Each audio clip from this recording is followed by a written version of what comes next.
Yaurana Kaohanui et bienvenue dans Manava, votre émission Info-Service. Aujourd'hui, on plonge dans le lagon, mais attention, pas pour se baigner. On parle des tortues marines, souvent vues comme un taura, un symbole de la culture tahitienne. Elles sont malgré tout menacées. Collisions, braconnage ou encore pollution plastique, découvrons tout cela avec nos invités. D'un côté, nous avons Roselyne Touira et Elodie Berger, respectivement donc chargées de projet en biodiversité marine de la Dirène et gestionnaire du réseau des gardiens de l'océan. Yorana, mesdames. Yorana.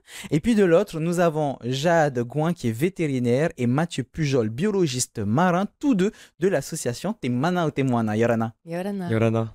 On va commencer déjà avec ce titre d'émission Verte ou imbriquée, les tortues du Fénois. Ce titre, c'est normal, on l'a choisi parce que ce sont les principales espèces de tortues dans nos eaux. Est-ce que tu peux nous en parler, Mathieu ? Oui, tout à fait. La tortue verte et la tortue imbriquée sont les deux espèces les plus communément observées en Polynésie française. Donc on sait qu'on a des populations résidentes ici qui peuvent être de nature juvénile ou sinon adultes. Donc pour les deux espèces, en fait, elles viennent là pour s'alimenter, elles viennent pour se reposer, elles viennent aussi pour tout simplement vivre dans le lagon. On sait qu'on a aussi des populations qui peuvent se reproduire, comme notamment les tortues vertes. Pour les tortues imbriquées, ça reste encore assez énigmatique pour le moment. Si j'ai bien suivi ma leçon, il me semble qu'il y a 7 espèces de tortues marines, mais 5 ont été observées en Polynésie française. Voilà, on a également la tortue luth, la tortue olivâtre et la tortue kawan qui peuvent être observées dans nos eaux simplement pendant des phases de repos pendant la migration. D'accord. Mais après, la tortue verte et l'imbriquée, elles peuvent s'inféoder en tout cas près de nos récifs. Jade, comment vont-elles finalement ces tortues ? Est-ce qu'elles sont en danger ? Pourquoi est-ce qu'on fait cette émission ? C'est justement parce qu'il y a quelque chose à pouvoir développer sur ce sujet. Oui, alors les tortues, que ce soit vertes ou imbriquées ou même les autres espèces, elles sont tous à l'échelle mondiale en tout cas en danger, donc menacées. Donc la tortue verte, elle est en danger et la tortue imbriquée, elle est en danger critique d'extinction. Donc les deux à l'échelle mondiale sont menacées, mais également en Polynésie. Et ça, c'est dû, il n'y a pas une seule cause, c'est dû à plein de causes différentes. Il y a beaucoup de causes dues notamment indirectement ou directement aux activités humaines. Donc les collisions avec les bateaux, les destructions des sites de ponte, la pollution tout simplement des océans, le réchauffement climatique. Et après, on a également, on va avoir à l'échelle plus mondiale, on a eu aussi beaucoup de causes, notamment pour les tortues imbriquées. C'est pour ça qu'elles sont très menacées à l'échelle mondiale. Elles ont été énormément braconnées pour leurs écailles, pour faire des bijoux, de la décoration, etc. Ah ouais. Pas forcément en Polynésie, c'était vraiment à l'échelle mondiale. Du coup, ce qui fait que cette espèce est très menacée à l'échelle mondiale. Donc on a énormément de chance d'en avoir beaucoup dans les eaux polynésiennes. Un peu un sanctuaire pour cette espèce qui est très menacée à l'échelle mondiale. Heureusement qu'ici, en Polynésie, on ne peut pas le faire. Justement, on verra les différentes sanctions qu'il y aura par la suite. Mais avant, on va se tourner du côté d'Elodie. Tu es gestionnaire du réseau des gardiens de l'océan, donc RGO. C'est quoi cette structure ? Le RGO, c'est un réseau qui appartient à la Dirène. Nous, en tant que petite association environnementale de Moorea, Revatea, on a été mandatés donc, pour la Dirène pour gérer et animer ce réseau. Donc, on gère tout ce qui est cas d'urgence des espèces marines protégées. Donc là, on parle des tortues aujourd'hui, mais il y a les mammifères marins et bien d'autres, malheureusement. On met en relation les différentes entités qui peuvent intervenir sur les cas d'urgence. Donc, on est en relation avec les experts, les associations spécialistes comme Temana ou Temoana pour les tortues, les communes. On travaille beaucoup avec les communes, les différents services des communes qui nous aident beaucoup, et heureusement. Voilà, on est en lien avec des vétérinaires. Donc, on crée un peu ce réseau d'action, d'intervention, d'urgence. Voilà, on est là pour coordonner tout ça, pour faire de la sensibilisation aussi. Et finalement, on termine notre tour de table de présentation avec la Dirène représentée aujourd'hui par Roselyne. Finalement, comment la Dirène suit toutes ces actions de protection sur le Fénois ? Alors, depuis plusieurs années déjà, le pays mène un programme en fait, de conservation des tortues marines au travers de différents projets. Donc, je prendrai l'exemple du suivi des populations sur certaines îles de la Polynésie française, également du suivi par émetteur GPS pour savoir où est-ce que nos tortues migrent, ou encore tout ce qui va être prélèvement biologique pour connaître un peu mieux leur structure génétique et connaître davantage cette espèce qui a beaucoup de mystères encore aujourd'hui pour tout le monde, hein, de manière générale. Et justement, on va voir cette espèce aujourd'hui qui est menacée ou en danger critique d'extinction. Est-ce que tu peux nous rappeler la différence entre les deux, s'il te plaît, Jade, puisque tu nous en avais parlé tout à l'heure par rapport à la tortue imbriquée et la tortue verte? Alors, donc à l'échelle mondiale, on a en danger et en danger critique d'extinction, donc c'est un peu plus menacé. Et donc après, on a vulnérable qui est un peu moins menacé qu'en danger également. Mais donc du coup, c'est quand même, toutes sont classées dans ces catégories parce qu'elles sont toutes quand même menacées sur ce qu'on appelle la liste rouge du IUCN. Donc c'est la liste rouge à l'échelle mondiale de toutes les espèces qui vont être en danger. Et après, en Polynésie, je pense que ça, Rosine pourra plus en parler. Il y a aussi différentes catégories en fonction des espèces de tortues aussi. D'accord. Juste avant de pouvoir en parler de tout ça, elles sont blessées fréquemment, hein. On voit souvent des articles de presse qui en parlent. Pourquoi est-ce qu'elles sont blessées généralement? Pollution, choc, braconnage, c'est quoi la cause première? Alors, je pense que déjà, ça dépend même dans les parties de la Polynésie, parce qu'il y a plusieurs centres de soins. On est 2 centres de soins des tortues marines. Pour parler, nous, à l'association de Te Mana o Te Moana, ça a varié un peu en fonction des années. Ça fait 20 ans qu'on reçoit des tortues à l'association. Mais là, ces dernières années, on a eu une augmentation surtout des collisions bateaux. On en a eu de plus en plus. J'imagine, comme on a quand même une augmentation de l'activité nautique en mer. Et aussi, ce qui est une bonne chose, on voit que les populations juvéniles, on en a un peu plus autour notamment de Tahiti, Moorea, qui sont les 2 îles où on a le plus de collisions bateaux. Donc l'augmentation des deux fait qu'on a pas mal de collisions bateaux. Et après, on a aussi quand même beaucoup la pollution. On retrouve que ce soit de l'ingestion de plastique ou des fois dans des filets aussi, les tortues qui se prennent dans des filets et qui peuvent nourrir noyés. Où on a eu même le cas l'année dernière. On a eu une tortue qui s'était prise dans un hameçon laissé à l'abandon. Et en fait, elle était morte tout simplement noyée. Parce que comme elles doivent remonter à la surface toutes les 20 minutes environ, en fait, elle s'est prise dans l'hameçon et elle n'a pas pu remonter à la surface. Donc ça peut être aussi juste des déchets laissés dans l'océan de pêche qui peuvent après leur nuire. La pollution, déchets, collision. Finalement, c'est, Roselyne, l'homme, le principal point commun entre toutes ces blessures et toutes ces morts de tortues? Oui, bien sûr. Enfin, comme le disait plutôt Jade, c'est l'activité humaine en fait va intervenir dans tout cela, hein. Donc, de manière directe ou indirecte, hein. Donc là, on a effectivement les collisions de bateaux, les déchets plastiques, les hameçons qui peuvent arriver, et puis de manière indirecte, tous les phénomènes naturels, quoi, hein. Par exemple, le réchauffement climatique. Oui, on en parlait plus tôt, oui. Voilà. Donc, effectivement, l'homme a sa part, en fait, dans les impacts auprès de ces tortues. On va faire une parenthèse sur une des causes de blessures, le braconnage. On voit de plus en plus d'articles là-dessus. Mathieu, on parlait de tortues vertes et de tortues imbriquées, mais tout le monde ne sait pas qu'une des deux est toxique. Oui, tout à fait. En fait, la tortue imbriquée est par nature spongivore. C'est-à-dire qu'elle va avoir un régime alimentaire constitué à la base d'éponges. On sait qu'elle peut avoir une tendance carnivore à consommer par exemple des crustacés ou des polypes de coraux. Mais lorsqu'elle va consommer ce type d'aliments, il peut y avoir des toxines qui ne vont pas être toxiques en tant que telles pour la tortue, mais par contre peut être impropre à la consommation humaine, ce qu'on appelle la bioaccumulation de toxines dans notre propre organisme, ce qui ne va pas être le cas de la tortue verte, qui elle pour le coup va avoir un régime alimentaire à base d'herbiers marins, tout ce qui va être des végétaux. Donc, est-ce qu'il y a des signalements de braconnage qui sont en hausse ces dernières années, Elodie, ou est-ce qu'on a pu remarquer justement une recrudescence? Alors oui, malgré la législation qui Qui est en vigueur, oui. est en vigueur, voilà.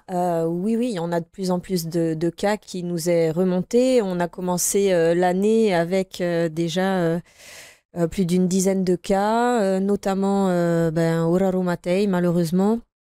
Du coup, l'éco-center de Bora Bora joue un grand rôle sur tous ces cas-là. On les remercie d'ailleurs. Mhm.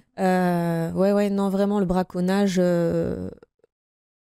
commence fort malheureusement cette année-là. Ouais. Oui, c'est un fléau justement. En parlant des sanctions, hein, on l'a un peu teasé en début d'émission. Roselyne, les sanctions actuelles en cas de braconnage, sachant qu'il me semble que ça s'est un petit peu durci. Alors déjà, pour rappeler un petit peu la réglementation, ce sont des espèces qui sont protégées en Polynésie française. Donc les 5 espèces de tortues qu'on retrouve dans nos eaux sont protégées par le Code de l'environnement polynésien. Et la tortue verte et la tortue imbriquée font partie justement de ces espèces. Donc la réglementation aujourd'hui punit les contrevenants d'une amende de 17 800 000 francs. Ainsi, Ah oui, ça fait beaucoup quand même, 17 millions. oui, effectivement. Et jusqu'à 2 ans d'emprisonnement. Et en cas de récidive, la peine peut être doublée, enfin est doublée. Donc, D'accord, tout simplement. Sachant que certaines personnes ont cet argument, en faisant des recherches sur l'émission, je me suis rendu compte que les arguments de oui, mais c'est culturel, les Polynésiens ils mangent de la tortue, je me suis rendu compte que c'est faux, puisqu'il n'y a que les Haris qui étaient censés, les rois, hein, qui étaient censés pouvoir en manger, et encore pas tout le temps, pas à n'importe quelle occasion. Donc finalement, la législation, la protection de ces tortues est d'autant plus pertinente. bien sûr. Effectivement, tu as raison. Il faudrait que quelqu'un qui a plus cet aspect culturel puisse en parler, mais aujourd'hui, la législation interdit la vente, l'achat, la mutilation, la détention, le transport de ces espèces. Et du coup, est puni des sanctions citées précédemment. En plus du braconnage, on a parlé aussi de collision tout à l'heure. En quoi est-ce que les êtres humains, les hommes, les femmes, nous, est-ce que on pêche dans les collisions? C'est parce qu'on va trop vite, Jade? Ou parce qu'on ne se rend pas compte de la tortue qui est en face de nous? Je pense que oui, juste tout simplement en réduisant la vitesse. Parfois, on n'a pas de chance, la tortue remonte sur le bateau, mais c'est sûr qu'en réduisant la vitesse, on diminuerait beaucoup les tortues qui sont blessées à cause des collisions, puisque ça permettrait de les repérer à l'avance, comme normalement elles entendent aussi le bateau. Mais justement, là, le problème, l'hypothèse qu'on a ces dernières années, c'est qu'on a beaucoup de tortues résidentes, par exemple à Moorea, dans le chenal en face des Motus, qui sont résidentes de ce chenal-là. Donc en fait, elles sont habituées à avoir en permanence des bruits de moteurs, de bateaux, etc. Donc on pense qu'elles ont moins peur aussi de ces bruits de bateaux. Donc c'est pour ça qu'il faut être d'autant plus vigilant, notamment à la vitesse, dans ces endroits où on a beaucoup de tortues et beaucoup d'activités nautiques, parce que les tortues, elles vont peut-être plonger un peu moins vite, avoir moins peur, etc. Et c'est là votre rôle, entre guillemets, vous les reprenez si elles sont encore en vie, bien sûr, et vous essayez de les guérir de ces blessures? Oui, voilà. Alors, on essaye déjà en amont de sensibiliser un peu les utilisateurs de la zone par rapport à la réduction de la vitesse, etc. Et après, du coup, quand on trouve des tortues blessées, oui, on les reprend, parce que malheureusement, quand souvent c'est leur carapace qui va être atteinte avec le choc de la coque du bateau ou de l'hélice. Et en fait, juste sous la carapace de la tortue, on a les poumons. Donc si les poumons sont impactés et fortement, malheureusement, la survie peut parfois, elle peut ne pas survivre. Mais du coup, ça nécessite toujours des soins, parce que souvent, ça fait un trou dans la carapace. Donc il ne faut pas que l'eau rentre. Il faut du coup du temps de cicatrisation et des soins pour permettre à la tortue de récupérer. Élodie, si jamais ça peut nous arriver, on voit une tortue dans l'eau ou échouée qui est blessée, qu'est-ce qu'il faut faire? Il faut appeler directement la RGO, la DIREN? Il faut appeler directement le RGO. Le numéro est simple, c'est 89 57 14 30. Vraiment, il faut le mémoriser, ce numéro. Voilà, et puis nous, on évalue la situation, on fait appel aux experts rapidement, on prévient la commune. Pour que un périmètre de sécurité soit mis en place, pour que des experts puissent se rendre sur place et voir ce qu'il est possible de faire. Puis si ça se passe sur Moorea ou Tahiti, c'est Temana Otemoana qui prend le relais pour le soin. Voilà, l'important c'est la réactivité. Donc dès qu'il y a une observation d'une espèce protégée en difficulté, faut vraiment réagir tout de suite et appeler le RGO. Et puis c'est nous qui faisons après le relais avec les différentes entités. On répétera le numéro à la fin de l'émission si vous n'avez pas eu le temps de l'écrire, ne vous inquiétez pas. Maintenant, on va rester positif. On se dit, bon, il y a une tortue qui qui a eu une collision, par exemple. Elle est guérie, tant mieux. Comment ça se passe par la suite, Mathieu? Je suppose qu'il y a des balises qui sont mises sur les tortues pour pouvoir les surveiller leur activité? Alors oui, c'est pour surveiller leur activité, mais surtout pour suivre en fait leur trajectoire lorsqu'elles partent depuis le centre de soins, ou D'accord. même sinon dans le cadre d'un programme scientifique où on balise des fois des femelles qui viennent pondre sur les sites de nidification. Mhm. Donc en fait, ces balises, elles vont servir vraiment à suivre la trajectoire de la tortue depuis son lieu de déploiement. Et donc après, derrière, ça va nous permettre d'avoir des informations sur, par exemple, le corridor écologique qu'elle va utiliser, c'est-à-dire la distance. On va pouvoir mesurer aussi la vitesse de la tortue, sa position GPS forcément dans l'océan. Et donc nous, ça va pas nous apporter les informations en direct, mais toujours en tout cas à l'échelle journalière de son emplacement pour être en mesure de la localiser. Et ça nous donne aussi beaucoup d'informations sur les paramètres de l'océan, comme par exemple la vitesse des courants, la salinité, la température.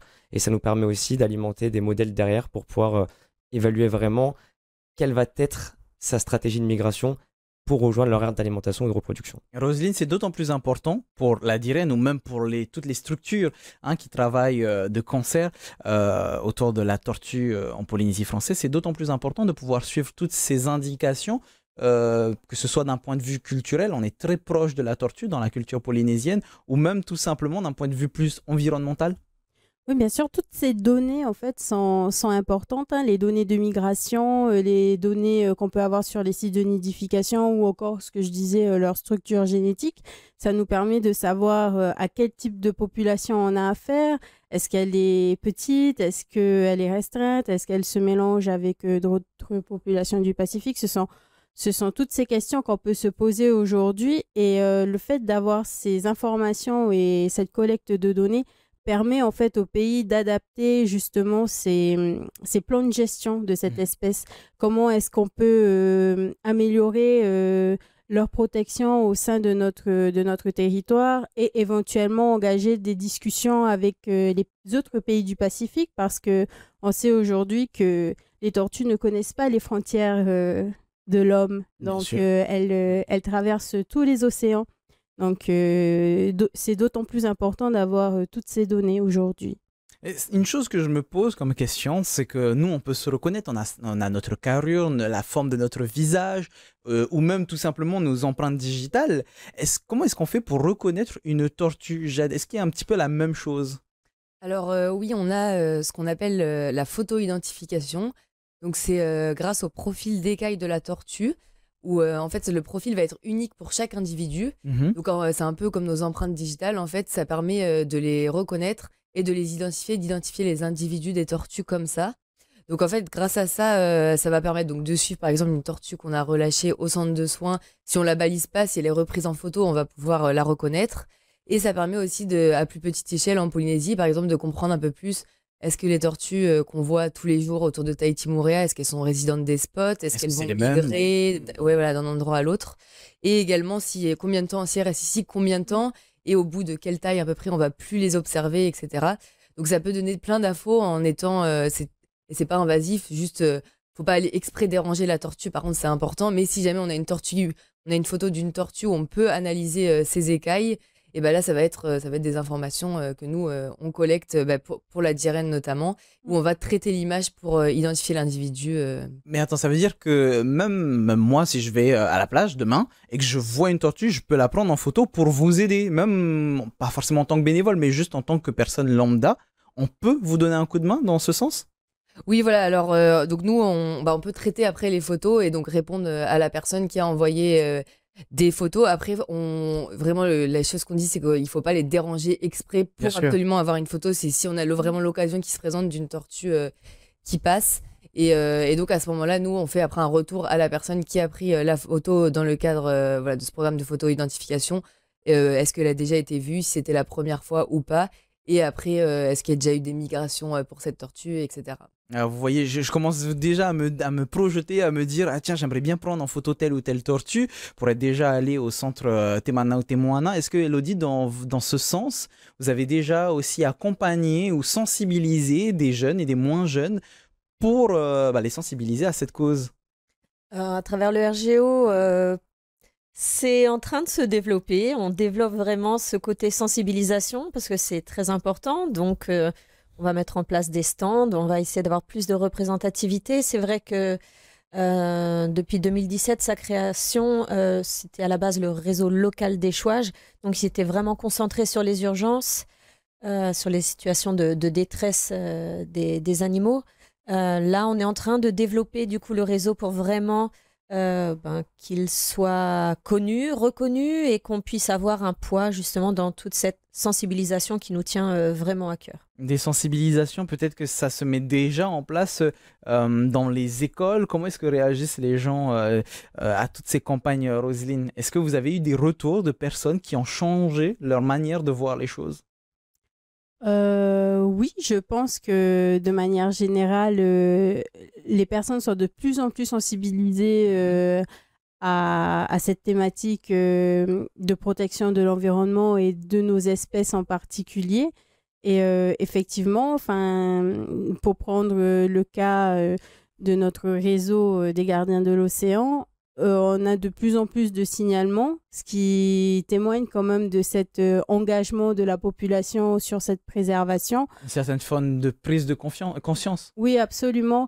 D'ailleurs, je remercie toutes ces personnes qui œuvrent et qui nous font des signalements dès qu'ils observent quelque chose d'inhabituel ou qui leur semble un petit peu bizarre. Donc oui, je pense que tous ces efforts en fait de sensibilisation au travers des associations, des actions que peut mener le pays ou de ce que fait aujourd'hui, oui, les différentes structures du pays, qu'elles soient associatives, privées ou autres, effectivement, je pense que ça porte leurs fruits aujourd'hui. Et c'est d'autant plus important, au-delà de l'aspect culturel et du rapprochement des Polynésiens avec la tortue, il faut rappeler aussi que les tortues ont un rôle essentiel dans l'équilibre des récifs coralliens. Est-ce que tu peux nous en parler, Mathieu, un petit peu?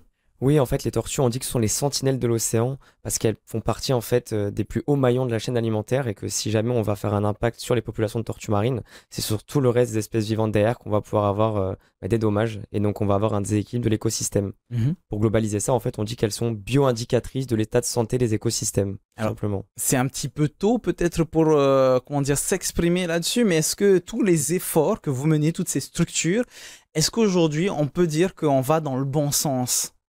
Oui, on peut aller dans le bon sens, il faut être optimiste par rapport à ça. Après, ce qu'il faut prendre en compte aussi, c'est que, par exemple, à nous, à Temana ou Temoana, les tortues marines qu'on va soigner pour après les relâcher dans l'océan, ça va représenter une part infime de la population. Mais par contre, l'impact, lui, va être quand même assez important. Il faut savoir qu'une tortue marine sur 100 va atteindre l'âge de 1 an et une tortue marine sur 1000 va atteindre l'âge de la maturité pour se reproduire, c'est-à-dire entre 15 et 25 ans. Donc c'est-à-dire que si nous, on peut sauver à notre manière une tortue marine et la relâcher après derrière, c'est encore plus donner une chance à la population de se maintenir. Et je pense que c'est en continuant ces efforts-là qu'on va pouvoir parvenir à des efforts de conservation qui vont être significatifs derrière, comme vont nous montrer les données qu'on collecte au jour d'aujourd'hui. Jade, peut-être dans ce cas-là, je sais pas, capturer les petites tortues qui sortent de leur nid, les faire grandir, les faire s'accoupler, est-ce que ça peut être une solution? Alors, évidemment, ça réduit la prédation. Mais le problème, c'est que les tortues marines, on dit qu'elles reviennent toujours pondre à l'endroit où elles sont nées. Et en fait, c'est justement au moment où ça éclot du nid et que ça sort du nid et marche sur la plage, où c'est là où on dit qu'elles vont sûrement, le moment où elles vont s'imprégner de l'endroit où elles sont nées pour savoir où elles reviennent. Également aussi qu'elles se musclent les nageoires avant de regagner l'océan. Donc c'est un moment qui est quand même très important dans la vie des tortues marines. Donc si déjà on les prend dans le nid, on ne sait pas si les tortues elles vont revenir à l'endroit où elles sont nées, etc. Même si évidemment il y a énormément de prédation dans le lagon, mais après c'est aussi la nature, ça alimente aussi entre guillemets une chaîne alimentaire et la prédation. Je pense que vraiment la grosse menace c'est plutôt avec la pollution, avec le réchauffement climatique. Déjà la sensibilisation, je pense par rapport à nos propres actions en tant qu'humains, c'est là où vraiment on peut augmenter les chances pour l'espèce de protection et de survivre. Ouais. Et justement, on n'en a pas encore parlé vraiment en détail, enfin, quoique, un petit peu quand même. Mais vous pouvez voir sur le plateau, on a un bocal rempli de plastique. Jade, rapidement, pour terminer notre émission, tu peux rappeler ce que c'est?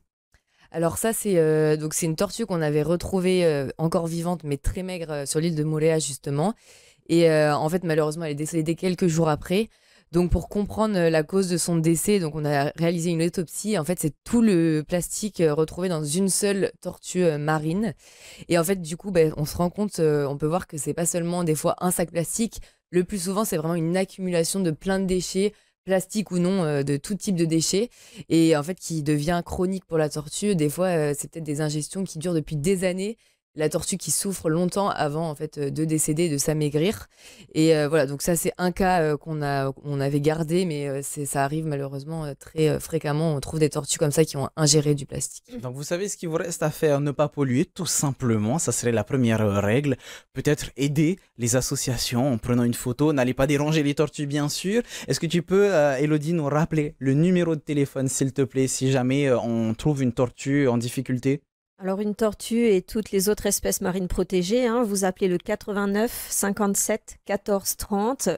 On est opérationnel 7 jours sur 7, 24 heures sur 24 toute l'année. On est 2 à gérer le réseau. Donc oui, voilà, on est 2. Donc ça nous permet un peu d'avoir des moments un peu plus libres chacune notre tour. Mais voilà, sachez qu'on est disponible toute l'année. Et si vous voulez vous renseigner sur tous ces sujets, vous avez bien sûr le site de la DIREN, la Direction de l'Environnement, service-public.pf/DIREN, accompagné aussi du site de temanaotemoana.org. Donc concernant tout ce que l'on a parlé aujourd'hui, la pollution plastique, le photo ID pour reconnaître les tortues ou la collision bateau, vous pouvez aller sur leur site et vous avez la page Facebook du réseau des gardiens de l'océan, comme elle le disait, Elodie, 24 heures sur 24, 7 jours sur 7, n'hésitez pas à les contacter s'il y a une urgence, bien sûr, pour tous animaux marins protégés. Merci beaucoup d'être venu sur ce plateau aujourd'hui. C'est déjà la fin de notre émission, les amis. On se retrouve très bientôt pour une nouvelle. Et puis en attendant, bon appétit si vous êtes à table. Bonne soirée sur TNTV, 18h votre VAT. Maururi Totato Farerera, Trahuma Parhana.